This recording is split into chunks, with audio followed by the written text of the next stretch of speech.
Christmas വിപണിയിൽ ഇത്തവണ പുതുമകളോടെ പുൽക്കൂടുകളാണ് ശ്രദ്ധ നേടുന്നത്. വീടിനുള്ളിലെ ചെറിയ ഇടങ്ങളിൽ പോലും വയ്ക്കാവുന്ന കൊച്ചു പുൽക്കൂടുകൾ മുതൽ പരമ്പരാഗത രീതിയിൽ ദിവസങ്ങളോളം എടുത്തൊരുക്കുന്ന വലിയ പുൽക്കൂടുകൾ വരെ വിപണിയിൽ സജീവം.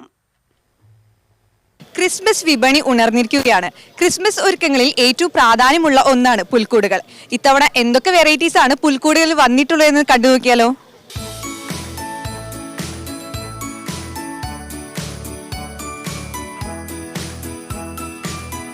വീടിനുള്ളിൽ ചെറിയ ഇടങ്ങളിൽ പോലും വെക്കാവുന്ന കൊച്ചു പുൽക്കൂടുകളാണ് ഇത്തവണത്തെ ക്രിസ്മസ് വിപണിയിലെ പ്രത്യേകത.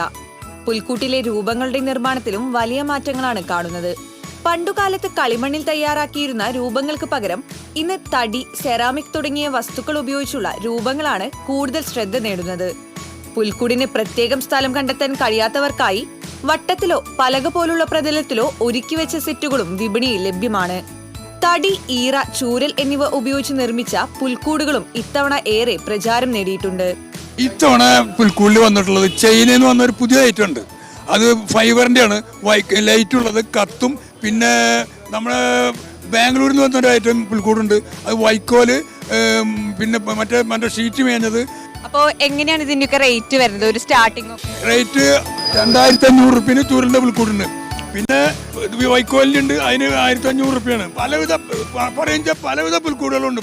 ഇവിടെ നിന്നൊക്കെയാണ് ഈ പുൽക്കൂടുകൾ വരുന്നത്? ചൈനയിൽ നിന്ന് വന്നിട്ടുണ്ട്, പിന്നെ ബാംഗ്ലൂരിൽ നിന്ന് വന്നിട്ടുണ്ട്, ഡൽഹിയിൽ നിന്ന് വന്നിട്ടുണ്ട്, കൽക്കത്തയിൽ നിന്ന് വന്നിട്ടുണ്ട്. വിവിധ തരം പുറത്തുനിന്ന് പല സ്ഥലത്തുനിന്നും വന്നിട്ടുണ്ട്. പരമ്പരാഗതമായ രീതിയിൽ വീടുകളിൽ ഉണ്ടാക്കുന്ന പുൽക്കൂടുകളും ഇത്തവണ ട്രെൻഡിംഗ് ആണ്. പുല്ലുമുളപ്പിച്ച് പുൽമേടുകൾ ഒരുക്കി ചെടികളും കാലിത്തൊഴുത്തും പണിത് വലിയ രൂപങ്ങളെ വെച്ച് പുൽക്കൂടുണ്ടാക്കും. ദിവസങ്ങൾ നീളുന്ന ഒരുക്കങ്ങൾക്കൊടുവിലാണ് ഇത്തരം പുൽക്കൂടുകൾ പണിതെടുക്കുന്നത്. യേശു ജനിച്ച ബെത്ലഹേം കാലിത്തൊഴുത്തിന്റെ പുനരാവിഷ്കാരമായ പുൽക്കൂടും അതിലെ രൂപങ്ങളും ഇങ്ങനെ ഓരോ വർഷവും മാറിക്കൊണ്ടിരിക്കും. ഇന്ന് നമ്മൾ കണ്ടതാണ് പുൽക്കൂടിലെ ഇത്തവണത്തെ വെറൈറ്റീസുകൾ.